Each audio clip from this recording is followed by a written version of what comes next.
Student, we start class 10 physics.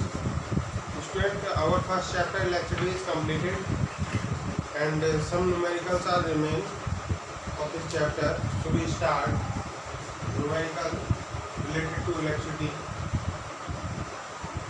Our question is, what will be the current drawn by an electric bulb of 40 watt when it is connected to a source of 220 volt?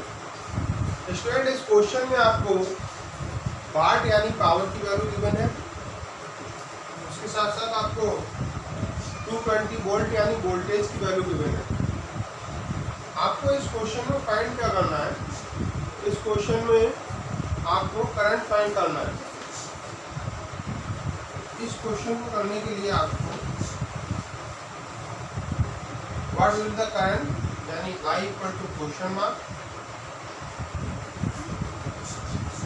And electric bulb of 40 watt, आपका P जो है power वो 40 वाट है। When it is connected to a source of 220 volt, P equal to 220 volt. We know that P equal to VI. It is the formula. Relation between power, voltage and current. And the other name of voltage is potential difference. So we have the value of power and voltage, and the value of I is I equal to P upon V, and the value of P is 40 and the value of V is 220. 0 is cancelled by 0, 2 2 जा, और आप देखेंगे इस type से 2 2 जा 4 और 2 1 जा 2, 2 1 जा 2। तो आप 11 से जब 2 को डिवाइड करेंगे तो 11 is greater and 2 is less, तो हम क्या करेंगे? पहले एक 0 लगाएंगे, पॉइंट लगाएंगे, और फिर उसके बाद यहाँ पर 0 बनाएंगे 1, यहाँ पे 9 बच गया, आपका पॉइंट लगा हुआ 0 पड़ जाएगा। 11 8 जाए 88 आ जाएगा, 2 रिमाइंडर बच जाएगा। तो आप पॉइंट के बाद 2 डिजिट तक आंसर्स को फाइंड कर रहे हैं। हमारा आंसर है 0.18 एम्पियर। तो स्टूडेंट लिसन केयरफुली अगेन, इस क्वेश्चन में आपको I की वैल्यू फाइंड करना है, P की वैल्यू आपको 40 वाट गिवन है, D की वैल्यू आपको 220 वोल्ट गिवन है। आपको P equal to VI formula लगाकर I equal to P upon V यानी 40 अपॉन 220, 0 से 0 कैंसिल करेंगे तो आपका 2 अपॉन 11 यानी 11 से जब 2 को डिवाइड करेंगे तो आपका आंसर आएगा 0.18 एम्पियर। इससे रिलेटेड और P इक्वल टू VI फॉर्मूले से रिलेटेड और भी न्यूमेरिकल्स आपको करने हैं, ठीक है। ये मैंने एक न्यूमेरिकल्स आपको करके दिखा दिया, और आपको इससे रिलेटेड और न्यूमेरिकल अदर बुक से भी ट्राई करने हैं। जो भी बुक आपके पास अवेलेबल हो, NCERT, ASCHAN, GRV एटसेट्रा, ठीक है स्टूडेंट्स। नेक्स्ट क्वेश्चन है हमारा,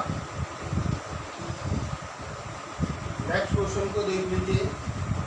an electric bulb is rated eight 220 volt. इस क्वेश्चन में आपको जो इलेक्ट्रिक बल्ब है रेटेड हो रहा है, यानी कि जब वो ग्लो कर रहा है तो उसका वोल्टेज है 220 वोल्ट, और उसकी पावर जो है, पावर उसकी 100 वाट। When it is operated at 110 volt, the power consumed will be, यानी इस क्वेश्चन में 2 केस है। देखिए, जो बल्ब है उसका जो रेसिस्टेंस पहले होगा वही रेसिस्टेंस बाद में होगा, यानी जो बल्ब है वो चेंज नहीं हो रहा है, केवल उस बल्ब का वोल्टेज चेंज हो रहा है, ठीक है। स्टूडेंट्स, आपको B और P की वैल्यू आपको गिवन है, तो हम P equal to B² upon R जो हम लोगों ने फॉर्मूला यूज़ किया है, उस फॉर्मूले से हम P और B की वैल्यू पुट करके R की वैल्यू फाइंड कर लेंगे। Firstly we know that P equal to B² upon R, R capital लिखेंगे रेजिस्टेंस है। आप देखिएगा जरा वैल्यू P की वैल्यू आपके पास है 100, डी की वैल्यू स्क्वायर है 220 का square on R, R equal to 220 का स्क्वायर तो 220 इंटू 220 तो आपका ये 100 आ जाएगा। इस जीरो से ये zero cancel and this zero is cancel by this zero, then 22 into 22 और 22 इंटू 22 आप जब करेंगे तो आपका रेजिस्टेंस का वैल्यू 484 ओम आ जाएगा। इसके बाद आपको पावर कंज्यूम पता करनी है, तब जब 110 वोल्ट पर अप्लाई किया जा रहा है तो आपका जो D का वैल्यू है वो हो गया 110 और जो आपका R का वैल्यू है वो यही काम करेगा। तो फॉर्मूला है आपका P equal to B square upon R यानी 110 इंटू 110 अपॉन R का वैल्यू है 484। ठीक है, आप देखेंगे इसको ऐसे लिख लीजिए 11 0 है और ये 22 इंटू 22 का क्या है, आप देखिए यहाँ पे आ जाएगा 258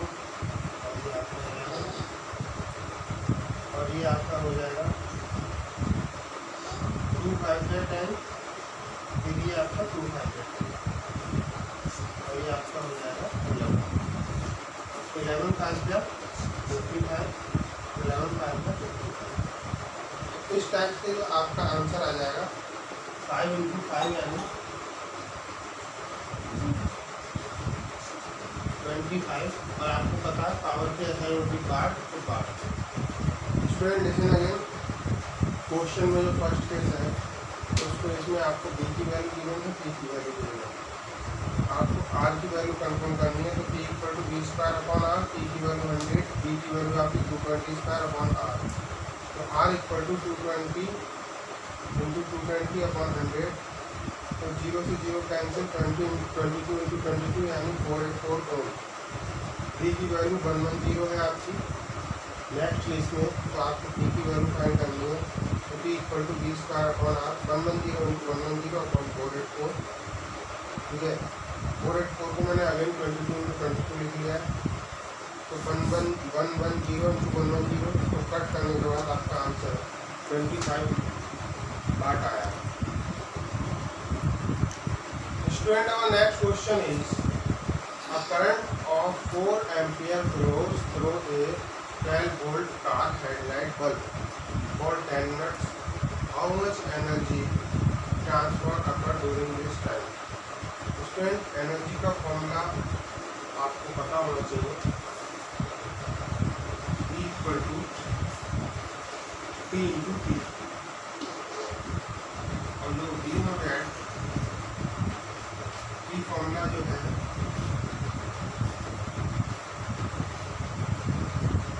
D आपका कितना है 12 और I की वैल्यू है आपकी 4, आपका 48 पार्ट आपका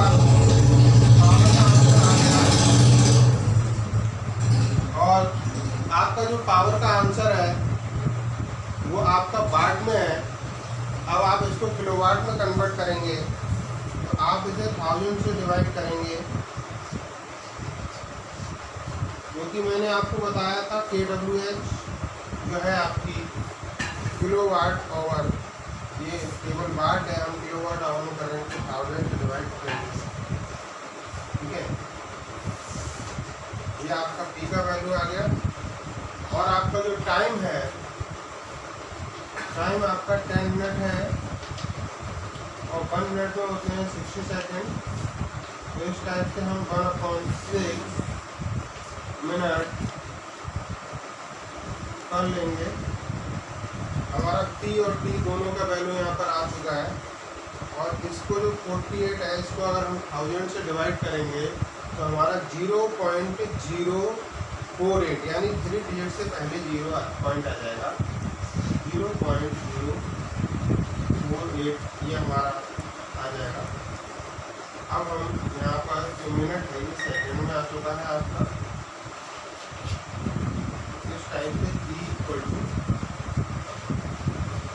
इंटू T का जो वैल्यू है आपका वो आया है 0.048 और आपका जो P का वैल्यू आया है वो आया है 1/6।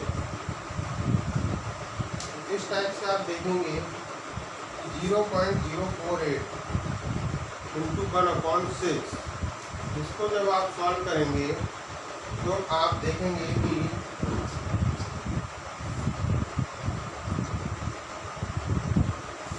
से कटेगा तो 0.08 आपका क्या आ जाएगा आंसर। आपने एनर्जी की असाइनमेंट क्या पढ़ी है? एनर्जी की असाइनमेंट आपने पढ़ी है जूल, लेकिन हमने किस में चेंज करा है बच्चों? किलोवाट आवर में। ठीक है, 0.10 आपका ये है, 1000 आ जाएगा KWH। और बच्चों अगर हम इसको कन्वर्ट नहीं करते तो हमारा आंसर केवल जूल में ही निकलता। अब जो हमारा आंसर आया है तो 0.008 kWh यानी किलोवाट आवर आता है। तो ये किलोवाट आवर आपकी कॉमर्शियल यूनिट है इलेक्ट्रिकल एनर्जी की। अब आपके घर का जो बिल आता है वो किस अकॉर्डिंग आता है वो मैं आपको एक्सप्लेन करना चाहूँगा थोड़ा। जैसे आपका जो बिल है सपोज 5 रुपीज़ पर यूनिट है। अगर आपके घर का बिल 5 रुपीज़ पर यूनिट है जो कि डिसाइड किया गया है UPPCL यानी Uttar Pradesh power corporation limited के द्वारा कि 1 यूनिट आप इलेक्ट्रिसिटी यूज करेंगे तो आपको 5 रुपीज़ देंगे। तो सपोज आपने 100 यूनिट इलेक्ट्रिसिटी यूज की तो आपको 100 इंटू 5 करना है, यानी आपका बिल हो गया 500 रुपीज़ का। अब सपोज आपने जो है इलेक्ट्रिसिटी के कॉस्ट बढ़े और इलेक्ट्रिसिटी का जो कॉस्ट है वो 6 रुपीज़ पर यूनिट हो गया और फिर आपने 100 यूनिट इलेक्ट्रिसिटी यूज़ की है तो 100 इंटू 6 करके आपका आंसर आ जाएगा 600 रुपीज़। तो इस टाइप से जो यूनिट होता है उसको हम बोलते हैं KWH यानी किलोवाट आवर। ठीक है, तो किलोवाट आवर जो है हमारी कॉमर्शियल यूनिट है इलेक्ट्रिकल एनर्जी की। अगर आपसे कोई पूछे what is the commercial unit of electrical energy तो आप आंसर देंगे KWH and the full form of KWH is kilowatt hour.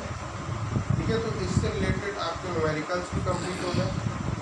आपको क्या करना है, आपको इसके सारे क्वेश्चन जो एग्जाम में बैक साइड में दिए हुए हैं उसमें जितने भी न्यूमेरिकल हैं आप उसको सेल्फ सॉल्व कीजिए और कोई प्रॉब्लम है तो मेरे पर्सनल नंबर पर कंफर्म कर सकते हैं। Thank you students.